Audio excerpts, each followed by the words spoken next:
Hey guys, Bart here with some Assembly Required. A little something I'm going to be working on is this Shang-Chi figure. I'm going to turn him into a quick kick. As you can see, I've cut the headband down a little bit. I'm going to add this piece. It is the bottom of a vest from the movie Cable figure, Marvel Legends.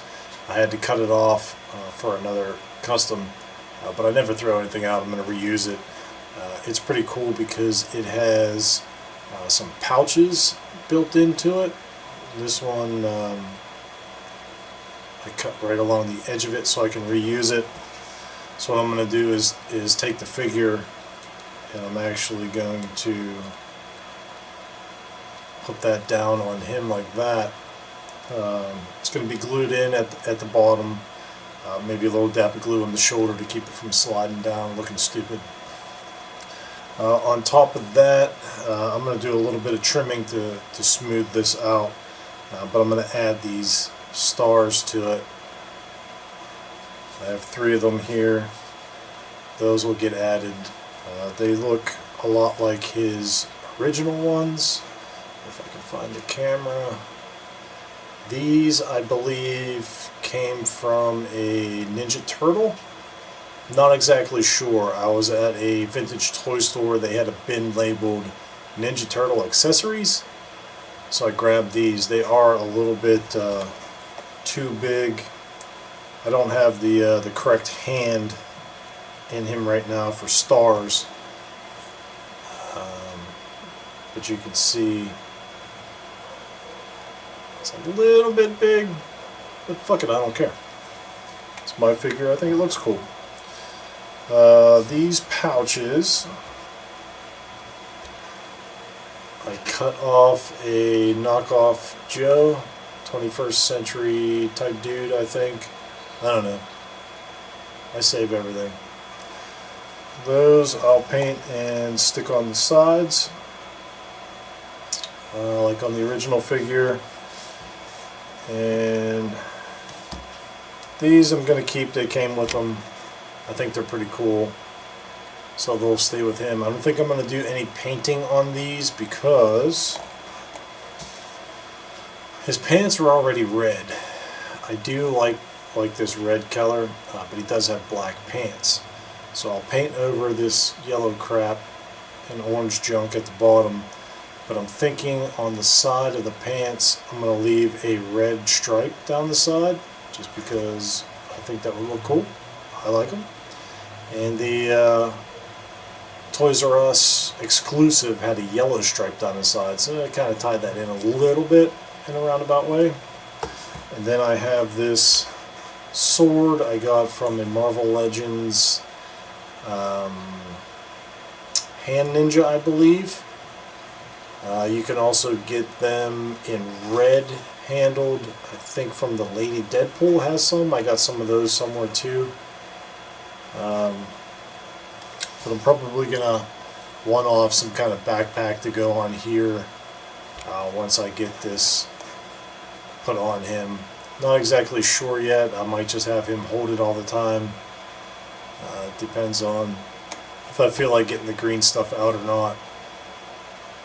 So I'm going to work on him a little bit, but so you don't have to sit through a lot of fast forwarding of junk. I may just cut this up into pieces, start on something, explain it, cut the film, and then come back to it when I'm done. Time will tell. So let's see what happens. Alright, so a little bit of the game plan here. So the pouches are a lighter blue on the figure, and the I guess bandolier sash thing is red. So what I'm going to do with them is give them a little whitewash. Why I want to do that is because if I just paint over top of these things, I'm going to have to put 10 or 12 coats on or whatever until the red starts to show through or the blue starts to show through, because your base color determines what your top color is going to be. So if you're starting with something really dark and you want to go to something lighter, you have to put a lot more coats on before that lighter color starts to show through. You could lose a lot of the fine detail because you're just stacking layers of paint on top of that. So what I do is just dry brush it, nothing crazy, just to knock down some of the darkness of that with white anytime I go from darker to lighter. Unless I want a dark color, red or blue on there, then I can just leave it. Just paint a little bit of blue on there and it'll give it like a darker tone. On the belt, on the figure, is like a dark gray. This is already like a charcoal kind of color. So what I'm going to do is just get my dark gray that I want to use, just go right on over top of that because it's not really going to affect it too much. I'm going to go black over the red. I'm going to leave a little red stripe here. You can put some tape down there, mask that off if you want. I'm just going to freehand it because all this texturing that's in here, it'd be hard to get the tape to lay flush. So I'm just going to freehand it. If I got to go back and touch it up with some red, then I'll just grab a red that I have and then just touch up the edges. I'm just going to freehand that because even if I screw up a little bit and it's an uneven line, it should still look okay because of the texturing on the material makes it look like it's rippling. And then I'll paint the headband white. And the stars have like a pouch that holds them on there. If I sculpt a pouch, I'm thinking it might look too big and bulky on that strap. So I may just glue them straight down to it and see what happens. Like I said, the stars are a little bit too big for this figure, but it's what I got, so it's what I'm going to work with, as opposed to trying to make something myself that'll probably look like butthole. So what I'm going to do is just dry brush a little bit of the white on these. I'll come back, show you what it looks like, and then I'll paint those and show you what that looks like, and then we'll actually attach it to the figure once I get all the painting and everything done. That should be some of the final steps. So we'll be back. Thanks. Alright, back at you. What I did is literally just slather a bunch of white paint on there. It doesn't have to be perfect. You're just going to paint over it, all the little specks will fade away. I didn't do the inside because it's not going to be seen. Sometimes if you put it on a figure, it might be turned up a little bit, and you may see the underneath. That's why you test fit it before you glue it, see what it looks like. If it needs it, then you just slap some paint on it. So what I'm going to do now is go ahead and put the color on these, and then I'll get back to you again. Thanks. Alright guys, as you can see here, I've gone ahead and painted over the whitewash, so those should be good. And I think now what I'm going to do is I got a super fine brush here, and then I'm just going to go around. Sorry, I'm working backwards here. The headband, I'm going to go ahead paint that white, a little bit of Model Masters. I think it's just straight up white, flat white.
Alright, I'm just trying to cover the red with white, and I'm not going to put a big heavy coat on that completely covers the red. I bumped the hair there a little bit with some white. You can't see it, but I'll just touch that up with some black later. But I'm not trying to dump a whole bunch of paint on here. I just want coverage. And then I'll go back and do another layer of white paint if it takes me 3 or 4 times.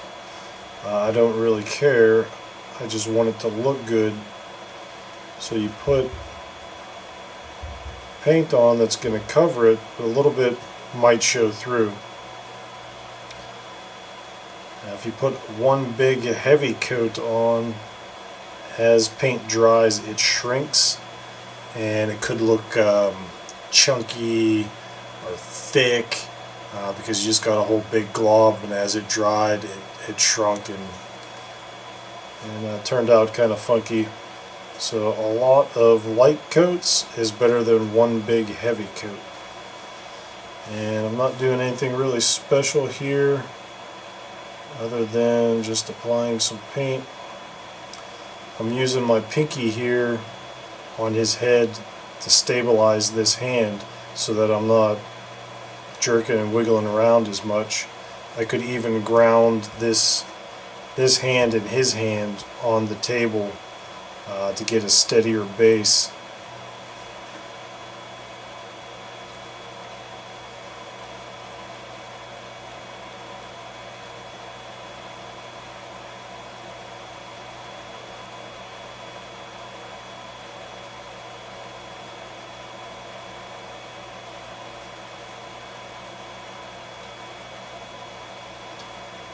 And the brush itself, I'm not really loading up with a lot of paint, just because when you dab that brush on there, that paint could roll off the brush and just spread all over the piece and go a lot of places you don't want it to go.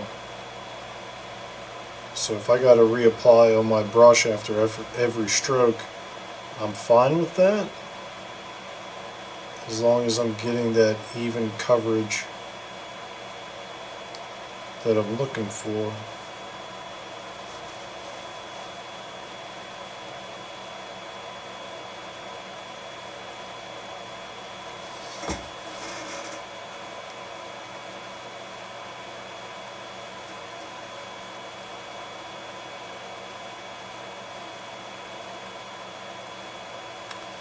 Trying to flatten out the bristles on this brush as much as possible. I got it's like one little funky one is kind of frayed and gone off sideways, and I don't want that to touch something on the head that I don't want to paint.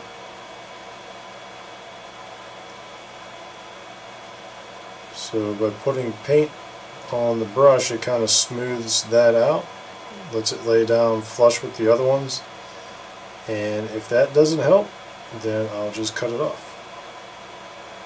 As you use these brushes, the ends are going to get a little frayed, so you either get a new brush or trim it down. I usually just trim it down. I like them a little short anyway. But that's entirely up to you. I don't get crazy super expensive brushes, but they're not exactly the cheapest ones either. I don't have any certain brand that I like or go to. I just look at all the brushes that are there, look for the size I like, and then pick out something that I think looks quality and not just a piece of junk. Can get really cheap brushes, ones that have like a plastic bristle. Those are good if you're 5 years old, but they have no flex. So as you're trying to do fine detail work, it's just not going to happen.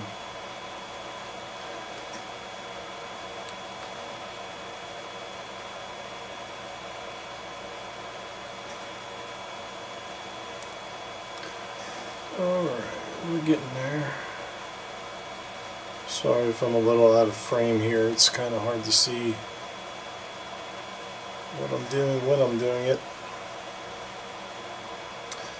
Now, he has a red dot on the headband. I was going to just leave some red paint there since the paint was already there. But it's kind of hard to paint around that and leave a good circle, so what I'm going to do is just take red paint later and just put a dab on there, and that should give me a good even red dot. And when I can, I like to get all the edges, just so that if you're looking at him from different angles, you're not seeing the red on the underside.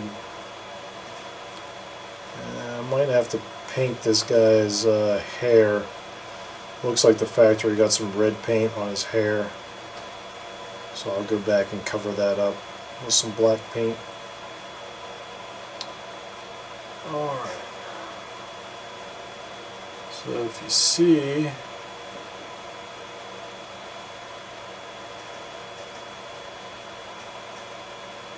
it's covered, but it's not thoroughly covered.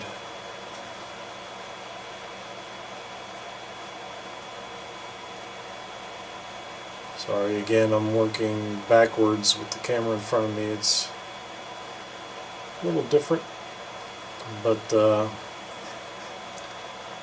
this should be pretty dry. I'll just go back over and keep layering my white paint until I get the coverage and the look I'm looking for. And once I do that, I'll give you guys a peek. In a sense, sitting here watching me paint, that's kind of boring, so we'll be back. Alright, and we're back. So I actually only had to put one other coat on, and it came out pretty good. I put the dot on the headband, the little sniper dots, so they know where to shoot at. I also went and painted the belt. The belt does not come off, so what I did is I pulled it down as far as it would go. That way, if when I paint the top edge of the belt, I got any paint on the flesh, when I put the belt back up where it would normally go, kind of like that, it would hide any of that behind the belt. And anything I got on the body when I painted, I don't care, because this is all going to get painted black, so that'll get painted over, so it's not a big deal. Alright, so I think the next thing I'm going to do with this guy is probably going to paint the legs, and like I said, I'm going to try and put a red stripe down there, something a little different, update them a little bit, and then it'll just be a matter of gluing the pieces on, and then the stars, I'm going to give them a silvery kind of grayish silver paint job on those. I don't know if I'm going to go around and do all the edges like a shinier color, like they're sharpened, because I think that might just be a colossal pain in the butt. And then I'll glue those on the sash, and it should pretty much be it for this dude. So we'll be back. Alright, we're back again. So as you can see, he now has a stripe down his leg. I may go back and paint that stripe just so it matches. Oops, his hand's in the way. Just so it matches the sash So I'll probably go back and do that here in a minute. But I did use a coat of just regular black. It kind of has a little bit of a shine to it, like almost like a semi-gloss. And I did that because I wanted these to look kind of like track pants. You know, sometimes they're a little satiny, shiny kind of thing. But it was really shiny for just being black. It wasn't even semi-gloss, it's just black, and it was pretty shiny. So I took a flat black, dry brushed, not the whole thing, just hit some of the high areas with the brush, just to knock down that shininess a little bit, so that when you look at them in person, it's not just blaring at you kind of thing. I'm not sure if you can really tell on camera that it's on there, because I am right underneath a light. Yep, and that's his pants. So I'll go back, paint that red detail. That'll only take like a minute or so, and then I'm going to glue these pieces on, and I don't think I'm going to film that part of it because it's literally watching glue dry. But all I'm going to do is just throw this over him, and at the base of this I'll put a little dab of glue, stick it onto his belt, on the top of his belt, and then let that dry. And then once I do that, I can pull it up over the shoulder and then down around to the back, wherever that fits. I can adjust the belt a little bit. I can't pull it up too high because then you'll see the flesh there. But the belt should sit right about there. I have test fitted this probably 10 times. It's fine. If need be, this has a little bit of give to it. I could heat it up, stretch it, put a little dab of glue on there, glue that down. The only question I'll have is the shoulder. Does it want to stay on the shoulder, or is it going to slide down the shoulder, you know, just on its own because of the way he's built? If that's the case, then I'll just put a little dab of glue on the shoulder, press and hold that down until it sticks, and then just leave it. At that point, it's paint the stars, glue the stars on, and the pouches on his hips, and that would be it. So stay tuned for that segment. Alright guys, as you can see, I got the stars glued down to the belt. Like I said before, they are a little bit too big, but whatever. Pouches are down on the sides, and all I have to do is pose him with some of the weaponry, and he is all done. Thanks for following along and watching this quick kick build, and stay tuned for the next one. I think I'm probably going to be working on a beachhead. Till then, have fun.